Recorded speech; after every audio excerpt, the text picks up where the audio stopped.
கிறிஸ்துக்குள் அன்பானவர்களே, ஆண்டவராகிய இயேசு கிறிஸ்து செய்த அற்புதங்களை குறித்து நாம் வாசித்து வருகிறோம். இந்த நாளிலும் நாம் ஒரு அற்புதத்தை வாசிக்கலாம். இந்த அற்புதத்தின் தலைப்பு என்னவென்று நாம் பார்க்கிற பொழுது, கெர்கெசேனர் நாட்டில் பிசாசு பிடித்திருந்தவர்களை குணப்படுத்துதல் என்கின்ற தலைப்பின் கீழாக நாம் இந்த நாளிலும் இந்த பகுதியை நாம் வாசிக்கலாம். இந்த பகுதி 3 சுவிசேஷ நூல்களிலே எழுதப்பட்டிருக்கிறது. ஒன்று மத்தேயு, மற்றொன்று மாற்கு, லூக்கா ஆகிய 3 சுவிசேஷ பகுதிகளிலும் எழுதப்பட்டிருக்கிறது. மத்தேயு 8ஆம் அதிகாரம் 28 34 வரை எழுதப்பட்டிருக்கிறது.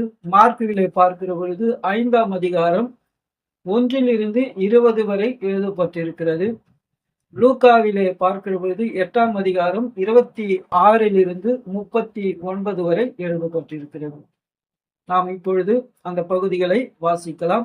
முதலாவது மத்தேயு 8ஆம் அதிகாரம் 28 34 வரை வாசிக்கிறேன். அவர் அக்கரையிலே கெர்கெசேனர் நாட்டில் வந்தபோது, பிசாசு பிடித்திருந்த 2 பேர் பிரேத கல்லறையிலிருந்து புறப்பட்டு அவருக்கு எதிராக வந்தார்கள். அவர்கள் மிகவும் கொடியவராய் இருந்தபடியால் அந்த வழியாக ஒருவனும் நடக்கக்கூடாது இருந்தது. அவர்கள் அவரை நோக்கி, இயேசுவே, தேவனுடைய குமாரனே, எங்களுக்கும் உமக்கும் என்ன?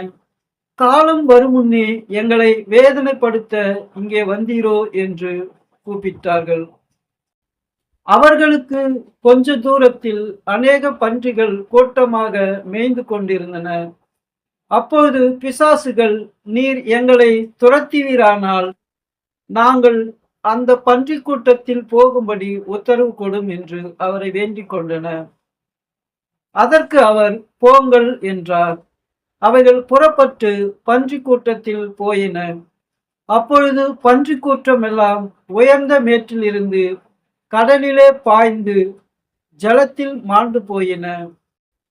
அவைகளை மேய்த்தவர்கள் ஓடி பட்டணத்தில் சென்று இந்த சங்கதிகள் எல்லாவற்றையும் பிசாசு பிடித்தவர்களுக்கு சம்பவித்தவைகளையும் அறிவித்தார்கள். அப்பொழுது அந்த பட்டணத்தார் யாவரும் இயேசுவுக்கு எதிர்கொண்டு வந்து அவரை கண்டு தங்கள் எல்லைகளை விட்டு போகும்படி அவரை வேண்டிக் கொண்டார்கள். மார்க்கு பகுதியை வாசிக்கலாம். மார்க்கு 5ஆம் அதிகாரம் 1 20 வரை. பின்பு அவர் கடலுக்கு அக்கறையில் உள்ள கதரேனருடைய நாட்டில் வந்தார். அவர் படவிலிருந்து இறங்கினவுடனே அசுத்த ஆவியுள்ள ஒரு மனுஷன் பிரேத கல்லறையில் இருந்து அவருக்கு எதிராக வந்தான். அவனுடைய குடியிருப்பு கல்லறைகளிலே இருந்தது. அவனை சங்கிலிகளினாலும் கட்ட ஒருவனாலும் கூடாதிருந்தது. அவன் அநேக தரம் விலங்குகளினாலும் சங்கிலிகளினாலும் கட்டப்பட்டிருந்தும் சங்கிலிகளை முறித்து விலங்குகளை தகர்த்து போடுவான். அவனை அடக்க ஒருவனாலும் கூடாதிருந்தது. அவன் எப்பொழுதும் இரவும் பகலும் மலைகளிலும் கல்லறைகளிலும் இருந்து கூக்குரலிட்டு கல்லுகளினாலே தன்னை காயப்படுத்தி கொண்டிருந்தான். அவன் இயேசுவை தூரத்திலே கண்டபோது ஓடி வந்து அவரை பணிந்து கொண்டு, இயேசுவே, உன்னதமான தேவனுடைய குமாரனே, எனக்கும் உமக்கும் என்ன? என்னை வேதனைப்படுத்தாதபடிக்கு தேவன் பேரில் உமக்கு ஆணை என்று மிகுந்த சத்தமிட்டு சொன்னான். ஏனெனில் அவர் அவனை நோக்கி, அசுத்த ஆவியே, இந்த மனுஷனை விட்டு புறப்பட்டு போ என்று சொல்லி இருந்தார். அப்பொழுது அவர் அவனை நோக்கி, உன் பேர் என்னவென்று கேட்டார். அதற்கு அவன், நாங்கள் அநேகராய் இருக்கிறபடியால் என் பேர் லேகியன் என்று சொல்லி தங்களை அந்த திசைகளில் இருந்து துரத்தி விடாதபடிக்கு அவரை மிகவும் வேண்டிக் கொண்டான். அப்பொழுது அவ்விடத்தில் மலை அருகே அநேக பன்றி கூட்டமாக மேய்ந்து கொண்டிருந்தது.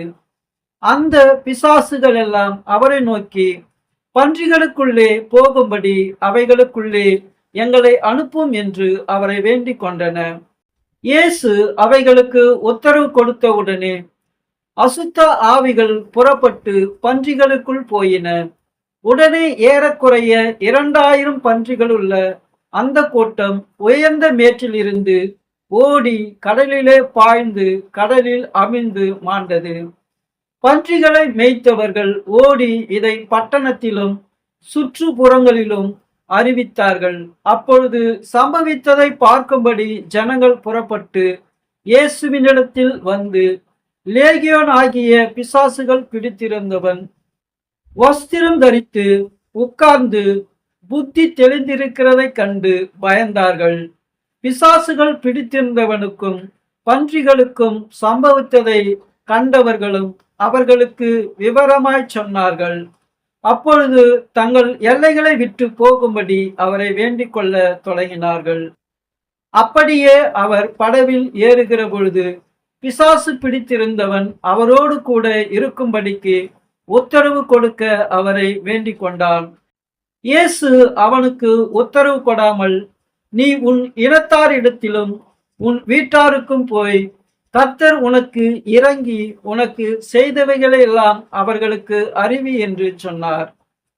அந்தபடியே அவன் போய் இயேசு தனக்கு செய்தவைகளை எல்லாம் தெக்கப்போலி என்னும் நாட்டில் பிரசித்தம் பண்ண தொடங்கினான். எல்லாரும் ஆச்சரியப்பட்டார்கள். தொடர்ந்து நாம் லூக்கா பகுதியை வாசிக்கலாம். லூக்கா 8ஆம் அதிகாரம் 26 39 முடியும். பின்பு கலிலேயாவுக்கு எதிரான கதரேனருடைய நாட்டில் சேர்ந்தார். அவர் கரையில் இருந்து இறங்கின போது நெடுநாளாய் பிசாசுகள் பிடித்தவனும் வஸ்திரம் தரியாதவனும் வீட்டில் தங்காமல் பிரேத கல்லறைகளிலே தங்கினவனுமாயிருந்த அந்த பட்டணத்து மனுஷன் ஒருவன் அவருக்கு எதிராக வந்தான். அவன் இயேசுவை கண்டபோது கூக்குரலிட்டு அவருக்கு முன்பாக விழுந்து, இயேசுவே, உன்னதமான தேவனுடைய குமாரனே, எனக்கும் உமக்கும் என்ன, என்னை வேதனைப்படுத்தாதபடிக்கு உம்மை வேண்டிக் கொள்ளுகிறேன் என்று மகா சத்தத்தோடு சொன்னான். அந்த அசுத்த ஆவி அவனை விட்டு போகும்படி இயேசு கட்டளையிட்டபடினாலே அப்படி சொன்னான். அந்த அசுத்த ஆவி வெகு காலமாய் அவனை பிடித்திருந்தது. அவன் சங்கிலிகளினாலும் விலங்குகளினாலும் கட்டுண்டு காவல் பண்ணப்பட்டிருந்தும் கட்டுகளை முறித்து போட்டு பிசாசினால் வனாந்தரங்களுக்கு துரத்தப்பட்டிருந்தான். இயேசு அவனை நோக்கி, உன் பேர் என்னவென்று கேட்டார். அதற்கு அவன் லேகியோன் என்றான். அநேகம் பிசாசுகள் அவனுக்குள் புகுந்திருந்தபடியால் அந்த பேரை சொன்னான். தங்களை பாதாளத்திலே போக கட்டளையிடாதபடிக்கு அவைகள் அவரை வேண்டிக் கொண்டன. அவ்விடத்தில் அநேக பன்றிகள் கூட்டமாய் மலையிலே மேய்ந்து கொண்டிருந்தது. அந்த பன்றிகளுக்குள்ளே போகும்படி தங்களுக்கு உத்தரவு கொடுக்க வேண்டும் என்று அவரை வேண்டிக் கொண்டன. அவைகளுக்கு உத்தரவு கொடுத்தார். அப்படியே பிசாசுகள் அந்த மனுஷனை விட்டு நீங்கி பன்றிகளுக்குள் புகுந்தன. அப்பொழுது அந்த பன்றி கூட்டம் உயர்ந்த மேற்றில் இருந்து கடலிலே பாய்ந்து அமிழ்ந்து மாண்டது. அவைகளை மேய்த்தவர்கள் சம்பவித்ததைக் கண்டு ஓடி போய் பட்டணத்திலும் சுற்றுப்புறங்களிலும் அறிவித்தார்கள். அப்பொழுது சம்பவித்ததை பார்க்கும்படி ஜனங்கள் புறப்பட்டு இயேசுவினிடத்தில் வந்து, பிசாசுகள் விட்டு போன மனுஷன் வஸ்திரம் தரித்து இயேசுவின் பாதத்தருகே உட்கார்ந்து புத்தி தெளிந்திருக்கிறதை கண்டு பயந்தார்கள். பிசாசுகள் பிடித்திருந்தவன் சொஸ்தமாக்கப்பட்டதை கண்டவர்களும் அதை அவர்களுக்கு அறிவித்தார்கள். அப்பொழுது கெதரேனருடைய சுற்றுப்புறத்தில் உள்ள திரளான ஜனங்கள் எல்லோரும் மிகவும் பயம் அடைந்தபடியினாலே தங்களை விட்டு போகும்படி அவரை வேண்டிக் கொண்டார்கள். அந்தபடி அவர் படவில் ஏறி திரும்பி போனார். பிசாசுகள் நீங்கிற மனுஷன் அவரோடு கூட இருக்கும்படி உத்தரவு கேட்டான். இயேசு அவனை நோக்கி, நீ உன் வீட்டுக்கு திரும்பி போய் தேவன் உனக்கு செய்தவைகளை எல்லாம் அறிவி என்று சொல்லி அவனை அனுப்பிவிட்டார். அந்தபடியே அவன் போய் இயேசு தனக்கு செய்தவை எல்லாம் பட்டணத்தில் எங்கும் பிரசித்தப்படுத்தினான். பிரியமானவர்களே, இந்த நாளிலும் ஆண்டவர் வாசிக்க தெரிந்து கொள்ளப்பட்ட ஒரு அற்புதத்தை குறித்து நாம் வாசித்தோம்.